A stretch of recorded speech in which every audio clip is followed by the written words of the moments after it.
ನನಗೆ ನಾನ್ ಸ್ವಲ್ಪ emotional person ಆಯ್ತಾ. ನನಗೆ ಯಾರು ಸ್ವಲ್ಪ ಅಭಿಜ್ಞಾ ನೀವು ತುಂಬಾ ಒಳ್ಳೆಯವ್ರು ಅಂದ್ಬಿಡ ಹೌದಾ ಅಂತ ಗಳಗಳ ಅಂತ ಅಳಕ್ ಶುರು ಮಾಡ್ತೀನಿ. ಏನೋ ಒಂಚೂರು ಯಾರೋ ಗದ್ರ ಬಿಟ್ರು ಅಂದ್ರೆ ಅಳಕ್ ಶುರು ಮಾಡ್ತೀನಿ. ನಾನು ತುಂಬಾ ಎಮೋಷನಲ್ ಪರ್ಸನ್.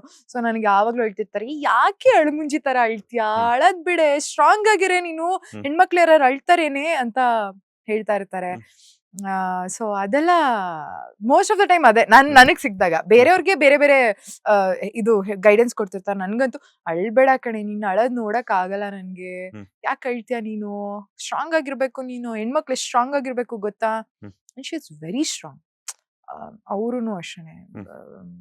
ನಾವು ಅವ್ರ ಪರ್ಸನಲ್ ನನ್ ರಿಯಲ್ ಆಗಿ ಅವ್ರ ಜೊತೆ ಈ ಒಂದು 6 months ಇಂದ ನೋಡ್ತಿರೋದ್ರಿಂದ ಶಿ ಇಸ್ ವೆರಿ ಸ್ಟ್ರಾಂಗ್.